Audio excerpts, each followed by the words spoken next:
Actually, I like eating bananas. They're good for your gut, tasty, and not too expensive. I used to slip them into the cooling box right after bringing them home, thinking I was helping them last longer. It felt logical.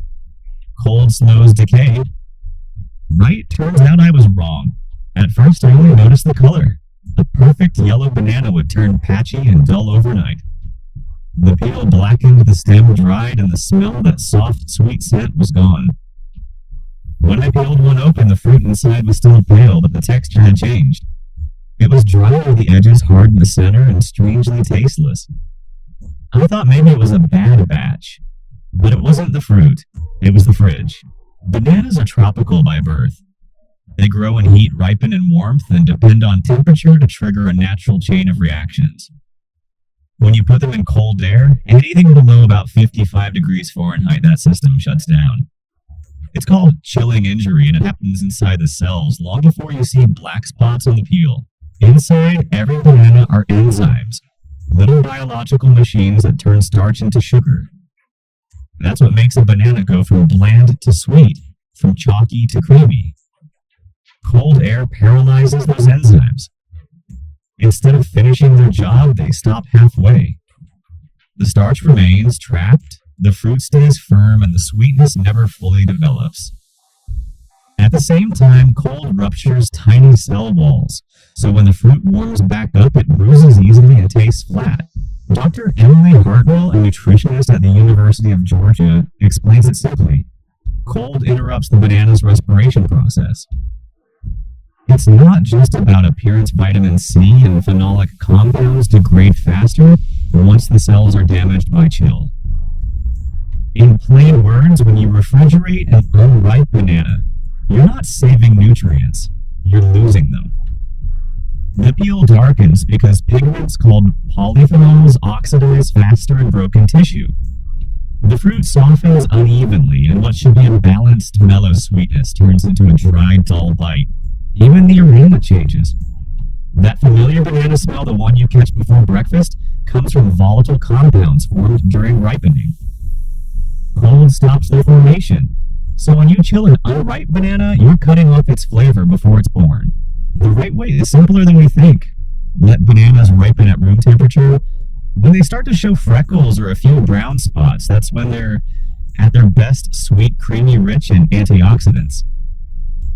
If you really want to keep them from over-ripening, then, and only then, can you put them in the fridge. The peel may darken, but the inside will stay just right. You can even slow the process naturally by hanging the bunch or wrapping the stems in paper. It traps less ethylene gas. The ripening signal. A banana doesn't need ice to live longer. It needs patience and a little air. Now I know it's just another habit that doesn't fit every food. Bananas were never meant for the cold. They come from warmth, and warmth is what makes them whole. Now I realize the fruit didn't need protecting from heat. It needed a chance to finish what nature started, and you can do the same. Give your food time, not frost. The sweetness will return on its own. 3 avocados. For this next one, let me tell you a story. My wife has a friend, her name is Claire. She loves avocados. That fruit can be mashed, sliced, or blended into anything. She eats it on toast in the morning with salad at lunch, sometimes even with milk and honey at night. But lately she's noticed something off. She told us one evening over dinner, "I don't know what's wrong. It looks fine on the outside, but when I cut it, it's gray and rubbery. It tastes like cardboard." Her fork slid through the flesh, not creamy, not rich, just dull. The spoon left marks like pressing into cold butter. She tried salt, pepper, and lemon juice. Nothing helped. The flavor was gone, the color strange, and the texture felt tired. A week later, I asked where she kept them. She smiled and said proudly, "In the fridge, of course, so they don't go bad." And there it was. The problem wasn't the avocado, it was the cold. Avocados ripen through a natural dance of enzymes, and a gas called ethylene released slowly as the fruit matures. That gas tells the cells to soften, convert starch into healthy fats, and build the creamy texture we love. But that process stops almost completely when temperatures drop below about 55 degrees Fahrenheit.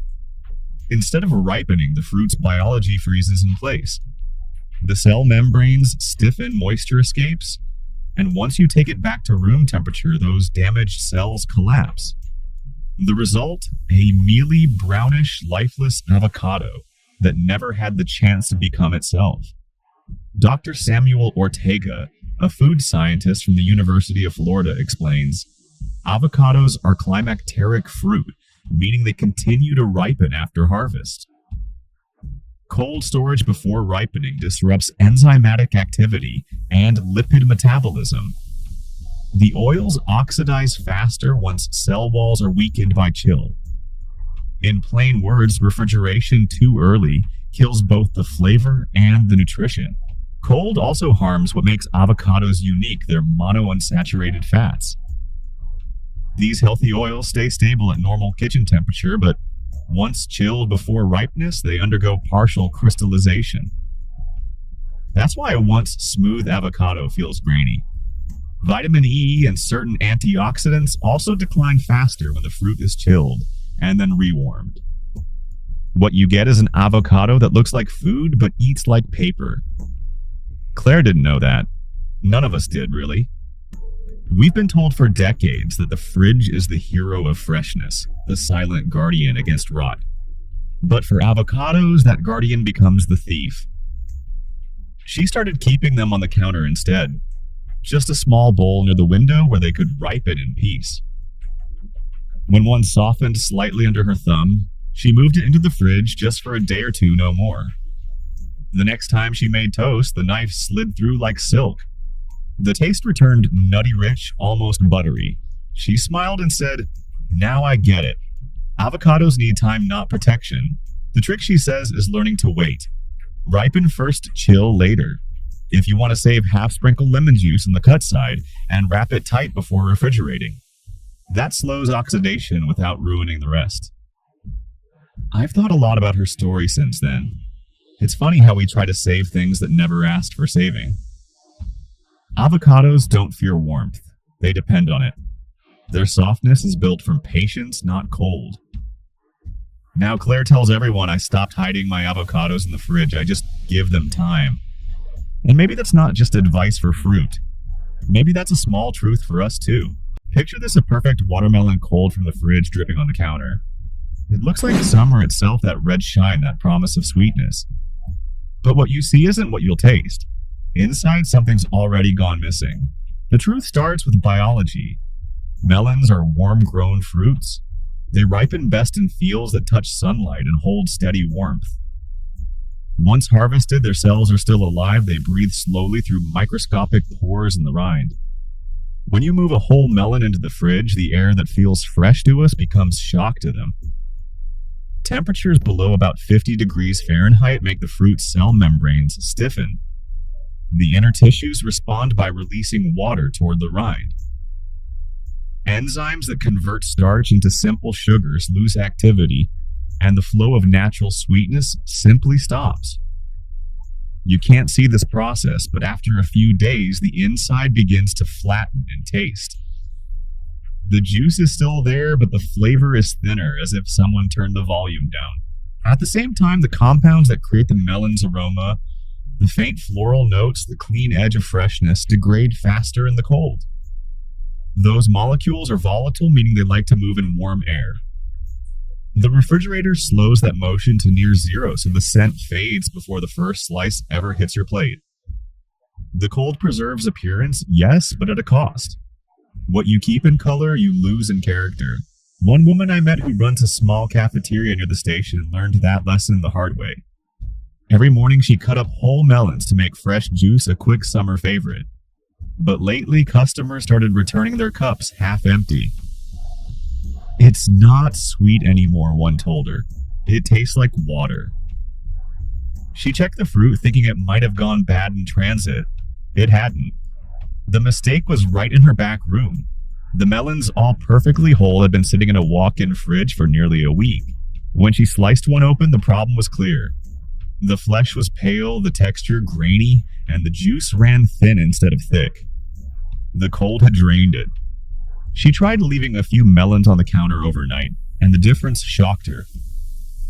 The next day, the juice turned deep pink again and smelled like childhood picnics. Customers started finishing their cups to the last drop. I thought I was protecting them, she said, wiping her hands on her apron. Turns out I was suffocating them. That small story says more than any lab report. We like to believe cold means safe, that refrigeration equals respect. But nature doesn't work by our shortcuts. Some foods were born for warmth. Their chemistry, their sugars, even their fragrance need time and air to stay alive. A melon doesn't spoil in a day outside the fridge it breathes. It completes itself. After hearing that story, I remembered the melon sitting in my own fridge. I went home, pulled it out, and let it rest on the counter for a day. The next afternoon, I sliced it open and took a bite. The flavor came back gentle, full, and bright, like the fruit finally remembered what it was. There's a reason our grandparents lined their cellars with squash and pumpkins instead of chilling them. They knew the cold could take away what time could not. Last month, I met a restaurant owner named Jason who runs a small farm-to-table place outside Omaha. He told me he'd started keeping all his winter squash in the walk-in fridge right next to the lettuce and herbs. They look perfect that way, he said. No dust, no shriveling. But 2 weeks later, the trouble showed up on the plates. The roasted squash that used to smell nutty and sweet now tasted faint, almost like boiled potato. The skin looked fine, but the inside had gone watery and pale. It's like the flavor got scared and left, he said. A few days after that, I talked to an older man at the farmer's market. His name was Walter, a retired grower with hands as rough as bark. When I asked how he kept his squash, he smiled like the answer was obvious. Cool air, not cold, he said. You stack them on wooden shelves 1 finger apart and let them breathe. The skin hardens, the starch turns to sugar, and every week they get sweeter. When you cut into one in February, it still smells like autumn. That line stuck with me.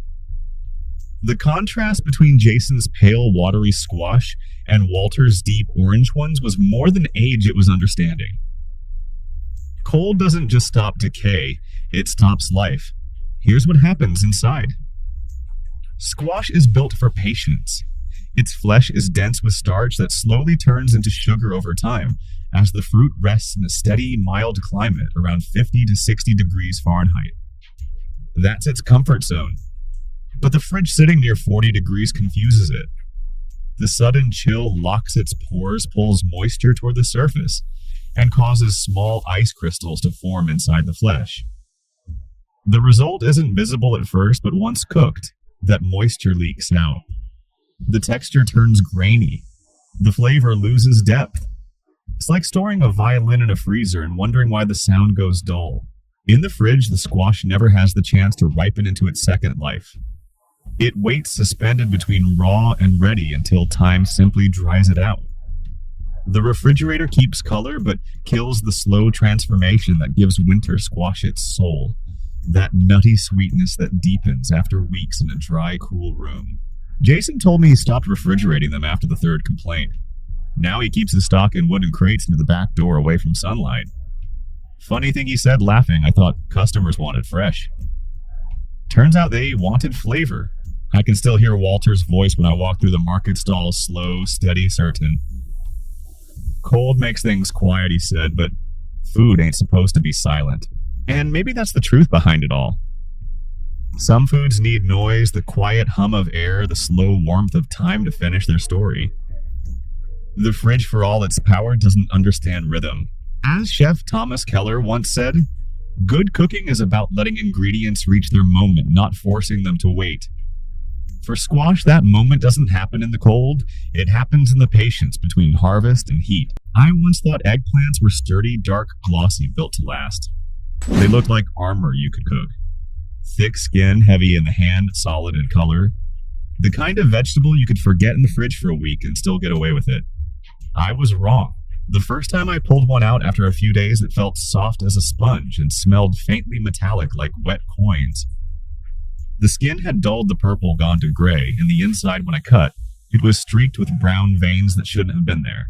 At first, I blamed the store. Maybe it was old stock. Maybe the heat before shipment did it. But it kept happening every time I stored eggplant in the fridge. That's when I learned something most home cooks never get told. Eggplants hate the cold. They're tropical fruit by nature, more like a cousin to tomatoes than potatoes. The cold doesn't just slow them down, it hurts them. Inside an eggplant, the cells are filled with water and enzymes that manage its texture and taste. When exposed to temperatures below 50 degrees Fahrenheit, those cells react like warm-blooded creatures in ice water.